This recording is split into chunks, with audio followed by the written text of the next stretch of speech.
오늘의 사연 바로 시작합니다. 구독, 좋아요 눌러주세요. 결혼한 지 이제 8개월 될 새댁이에요. 아이가 생각보다 빨리 찾아와서 이제 임신 5개월 된 임산부이기도 하죠. 지금 너무 정신없고 서러운 마음에 글을 쓰는데 글이 좀 이상할 수도 있겠네요. 댓글을 달아주시면 고쳐보도록 하겠습니다.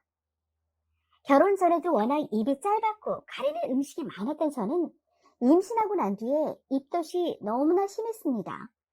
체구도 작아서 자라는 아이를 보며 행복하기도 했지만 한편으로는 감당하기 버거울 정도로 힘이 들기 시작했고요. 앞으로 더 많은 날이 남았지만 앞으로 어떻게 더 버티나 가끔 눈물을 흘릴 정도로 많이 힘들어 했습니다. 결혼 전 제가 살림을 했으면 좋겠다는 시부모님 말씀에 저도 이직을 생각하고 있던 터라 결혼 전 일을 그만두었고 살림을 하며 이직 준비를 하고 있던 중 아이가 찾아왔습니다. 처음엔 아이를 가졌다는 것이 마냥 행복했지만 점점 여자로서의 내가 없어진다는 생각에 너무 슬프고 흔히 말하는 우울증이 오는 듯 했습니다. 남편은 그런 저를 안쓰러워했고 남편으로서의 도리를 다 했습니다. 그런데 남편은 제가 임신한 지 얼마 지나지 않아 계속 야근을 하게 되었습니다.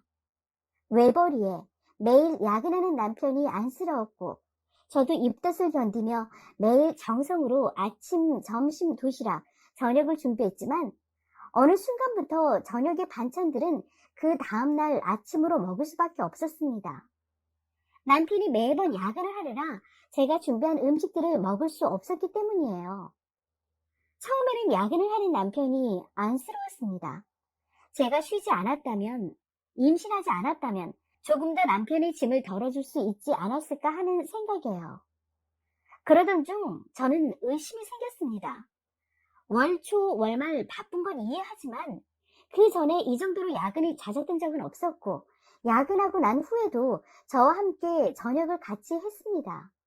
승진을 한 것도 아니고 일이 달라진 것도 아닌데 갑자기 늘어난 업무량이 저는 이해되지 않았지만 그렇다고 남편을 닥달할 수도 없었어요. 흔히 임신을 하면 관계가 어려우니 다른 여자를 만난다고 하죠.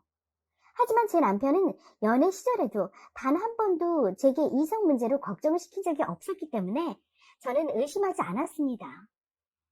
그러다 그 기간이 점점 길어지고 들어오는 시간도 항상 일정했고 평소엔 같이 먹어주던 저녁을 먹지 않는 것이 수상했습니다. 제가 계속 저녁을 얘기하는 건 저녁을 함께 먹는 것이 저희 부부에게는 중요한 약속이었기 때문이에요. 일이 바쁘고 힘들더라도 그날 하루를 식탁에서 마무리하고 서로를 보며 힘을 얻었던 하나의 중요한 약속과도 같았죠. 그런데 어느 순간 일상이 틀어져 버렸고 결국 저는 남편을 의심하게 되었습니다. 그러던 중 저는 남편을 미행하게 되었어요. 남편의 회사 앞에서 남편의 차를 기다리다 쫓아가는 식으로요. 하지만 저는 전문적으로 미행을 하는 사람도 아니었기 때문에 번번이 남편을 놓치거나 아예 만나지도 못한 채 집으로 돌아와야 했습니다. 그렇게 제가 얻은 건 남편이 다른 곳에 간다는 것과 남편에 대한 불신이었어요. 아이가 원망스러웠고 이 상황이 끔찍하기만 했습니다. 몸은 스트레스로 점점 말라갔고 양수가 부족하다는 얘기를 듣고 많이 울었습니다. 제 마음속의 남편과는 사이가 점점 멀어져 갔고 남편은 제가 냉랭한 것을 알긴 했지만 평소처럼 다정했습니다. 그럴수록 저는 더 괴로웠습니다.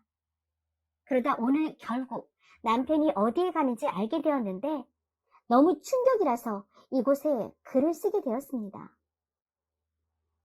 서론이 너무 길었네요. 남편을 쫓아 도착한 곳은 다름 아닌 시댁이었습니다. 신혼집과 시댁은 차로 30분에서 50분 정도 거리에 있습니다. 저는 사실 그때까지만 해도 오늘은 날이 아니었나 보다. 하필 오늘 남편이 다른 여자를 만나지 않고 시댁에 왔다고 생각했습니다. 저희 미숙한 미행이 들켰던 건 아닌가 걱정하기도 했고요. 그래도 혹시 몰라 저는 남편을 따라 시댁의 아파트로 들어갔습니다. 너무 늦은 시간이 아니라 남편이 야근을 한다고 해서 시부모님과 식사를 하러 왔다고 둘러댈 참이었어요.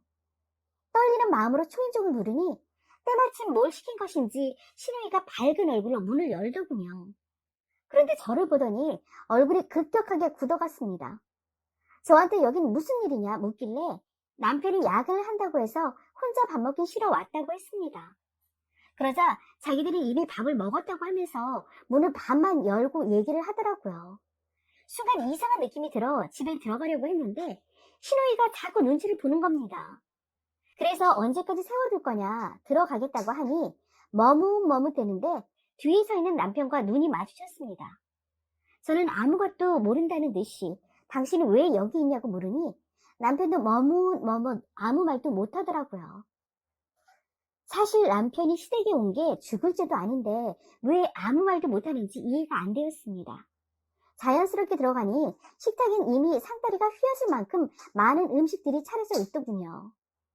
같이 집에 있던 어머님, 아버님도 저를 보며 당황한 듯 보였습니다. 저는 상황이 이해가 안 됐지만 남편에게 다시금 왜 여기에 있냐고 물었고 남편은 미안하다고 고개를 숙였습니다. 네, 결론부터 얘기하면 남편은 제가 임신하고 입덧을 시작한 뒤로 거의 매일 시댁에 들려 밥을 먹고 왔더군요. 처음 어머님이 집에 와 식사를 하자고 했을 때 입덧을 해 먹지 못하는 제가 너무 안쓰러워서 자기 혼자만 오던 게 가족과의 약속처럼 굳어졌다고 하더라고요. 그 말을 듣고 전 눈물이 났습니다. 매일같이 고생하는 남편을 위해 빨래지게로 코를 막고 마스크를 써가며 밥을 했는데 결국 혼자서 쓸쓸하게 밥을 먹게 되었던 지난날이 주마등처럼 스쳐 지나갔습니다. 1시, 2시가 넘어 도착한 남편이 안쓰러워서 제가 외롭고 서운했던 것들을 말할 수 없게 괴로웠던 그때 남편은 가족들과 따뜻한 밥을 먹고 TV를 보며 즐겁게 있었던 걸 생각하면 가슴이 미어졌습니다. 저 또한 가족이었고 저 또한 가족이 있었습니다. 친정이 지방에 있어 자주 가지 못했기 때문에 남편에게 더욱 의지했던 게 사실입니다. 순간 저도 너무 부모님이 보고 싶었습니다. 모든 얘기를 듣고 나니 이 집에 있는 나 혼자만이 이방인인 것처럼 느껴졌습니다. 요즘 남편이 기운이 없는 것 같다길래 야근이 잦은 것 같아서 그런 것 같다 얘기하니 밥이라도 잘 챙겨주라던 시어머니. 여자가 생긴 것 같다는 제 말에 걱정할 필요 없다던 시누이. 모두 한패, 한 가족이었는데 저 혼자만 이방인이었습니다. 눈물을 참을 수 없어 저는 정신없이 운전을 해 친정으로 갔습니다.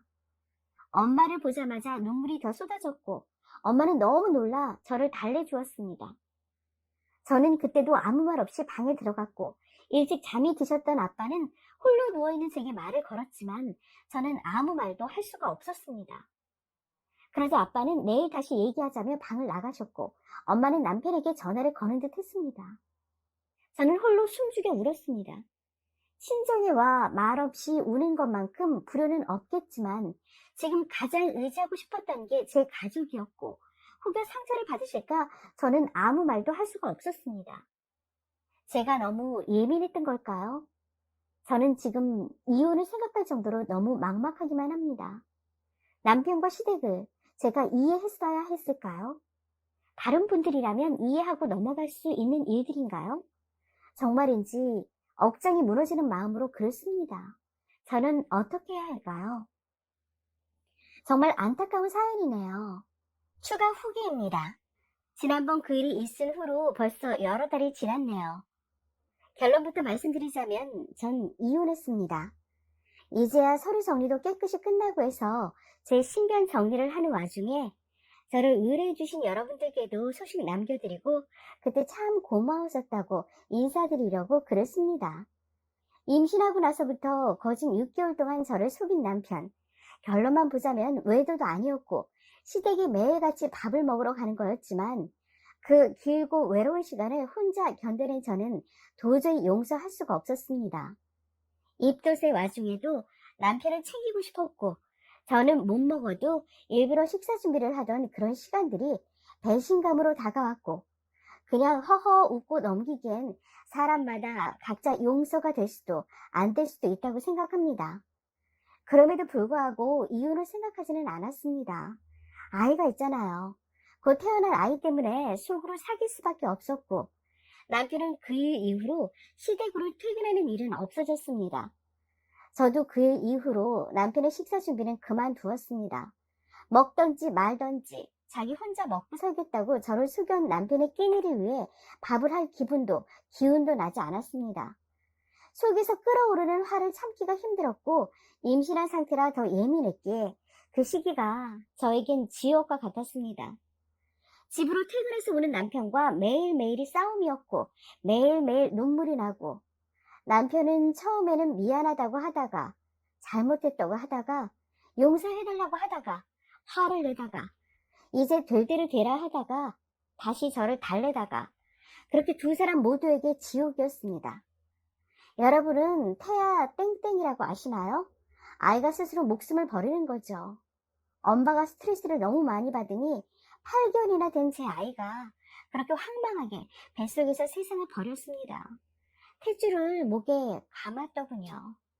아이가 그렇게 된 건 무조건 제 잘못입니다. 아무리 남편이 미워도 아이를 챙겼어야 했습니다. 그렇게 만든 제 자신을 용서할 수가 없고 그 원인을 만든 남편을 용서할 수가 없었습니다. 저희 부부는 그렇게 끝이 났습니다. 몇 개월 지나니 원망도 조금은 희미해지는군요.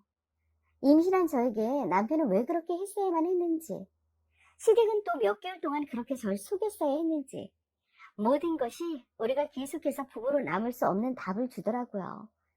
짧은 저의 결혼 생활이 이렇게 끝이 났습니다. 모든 것이 힘들었습니다. 결혼과 임신과 이혼, 우울증이 왔고 저는 이 글을 계기로 훌훌 털고 다시 일어서려고 합니다. 치료 잘 받고 있고 이제 파이팅 하려고요. 결혼 생활을 하시는 분들은 저와 같은 일을 겪지 마시기 바랍니다. 제가 제일 힘들 때 위로를 받은 이곳에 오면 또 힘이 날 것 같아서 들렀습니다.